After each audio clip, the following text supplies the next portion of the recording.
बिस्मिल्लाहिर्रहमानिर्रहीम, अस्सलाम वालेकुम। फोकस विद फायजा के इस स्पेशल प्रोग्राम में फायजा दाऊद और टीम आपको बरतानिया से एक मरतबा फिर से खुशामदीद कहते हैं। हमारी कोशिश है कि बरतानिया में मुकीम जो पाकिस्तानी हैं, खा वो बरतानवी निजात पाकिस्तानी हो या बरतानिया में रहने और काम करने वाले पाकिस्तानी हो या पाकिस्तानियों की नुमाइंदगी करने वाले पाकिस्तानी हो, उनके अहम और कलीदी किरदार के बारे में हम उनकी ज़ुबानी जितने अहम सवाल हैं वो उनसे पूछें ताकि पर्सपेक्टिव्स जो हैं वो आपके सामने रखे जा सकें और फोकस आप बेहतर बना सकें। आज हमारे साथ एक ऐसी ही पाकिस्तानी शख्सियत हैं जो न सिर्फ हिलाले इम्तियाज़ का जिनको ऑनर मिला, बल्कि इसके अलावा सहाफ़त से भी मुंसलिक रह चुकी हैं, और अगर हम देखें तो डिप्लोमेट के हैसियत से तो काफ़ी इन्होंने अपने फ़राइज़ अंजाम दिए हैं।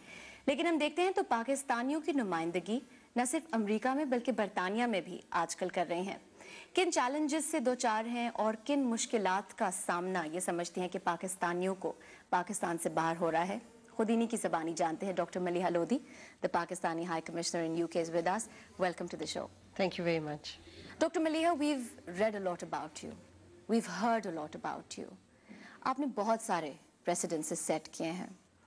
You're not only the first woman high commissioner for Pakistan in UK, लेकिन इसके अलावा भी अगर डिप्लोमेसी में देखें आपने बहुत सारे you've actually set a lot of benchmarks.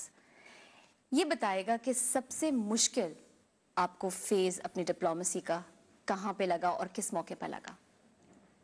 मैं समझती हूँ कि जब 9/11 हुआ अमेरिका में तो मैं उस वक्त पाकिस्तान की नुमाइंदगी वाशिंगटन में कर रही थी।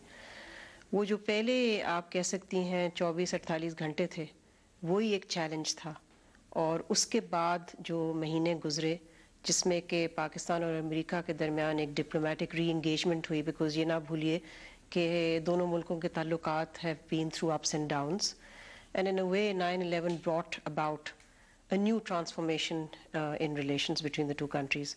सो मैं समझती हूँ सबसे बड़ा चैलेंज उस वक्त ये था कि ना सिर्फ मैं पाकिस्तान की नुमाइंदगी कर रही थी उस वक्त, लेकिन मैं मुसलमानों की भी नुमाइंदगी कर रही थी, बिकॉज तरह तरह की मिस रिप्रेजेंटेशन और मिस कैरेक्टराइजेशन होनी शुरू हो गई फ़ौरन ही, और उसके रीजंस तो ऑब्वियस थे।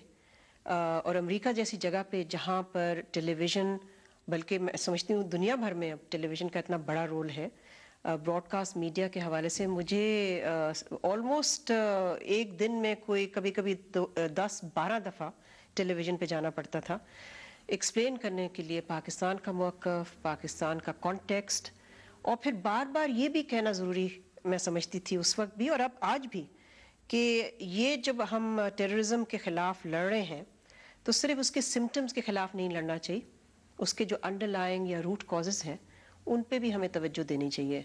सो आप ये कह सकती हैं कि जो सबसे बड़ा चैलेंज था उस वक्त वो मेरे करियर का परहैप्स सबसे बड़ा चैलेंज रहा है। लेकिन मुसलमानों के बारे में मगरिब में तरह तरह की जो स्टीरियोटाइपिंग होती है और मिसकास्टिंग होती है, I think that remains one of my biggest challenges. Root causes की आपने बात की, अगर रूट कॉजेज़ की तरफ हम ध्यान भी दें, रूट कॉजेज़ की तरफ तवज्जो तो बहुत मबजूल कराई जाती है कि please pay attention to what is the root cause for this problem, लेकिन उस रूट कॉज तक पहुंचा क्यों नहीं जा रहा? क्या आपका काम बहुत मुश्किल नहीं हो जाता कि रूट कॉज तो एड्रेस नहीं हो रहा डिप्लोमेसी करने के लिए? You are at the forefront. मैं समझती हूँ कि बहुत काम बाकी है अभी, और ये काम सिर्फ मेरे लिए और पाकिस्तान के लिए नहीं है मगर सारी मुसलमान दुनिया के लिए है कि हम आमादा करें मगरबी दुनिया को, और ख़ास तौर पे वाशिंगटन और लंदन जैसे कैपिटल्स में हम इस बात पे लोगों को आमादा करें कि जब तक जो अंडरलाइंग फैक्टर्स हैं जिसकी वजह से वायलेंस होती है या एक्सट्रीमिस्ट वायलेंस होती है, उसको जब तक हम एड्रेस नहीं करेंगे तो this fight will be partial and incomplete, और इस बैटल में हम नहीं जीत पाएंगे, बिकॉज जिसको हार्ट्स एंड माइंड्स कहते हैं, विनिंग हार्ट्स एंड माइंड्स। आप जब कहती हैं कि तवज्जो क्यों नहीं देते, तो मैं समझती हूँ कि पहले फेज़ में फोकस सारा रहा कि जो सिम्टम्स हैं, माने कि जो वायलेंट एक्ट्स खुद हो रहे हैं उन पे काबू पाना। हमारी तवक्को ये थी पाकिस्तान में भी, और मैं समझती हूँ हर मुसलमान की ये तवक्को है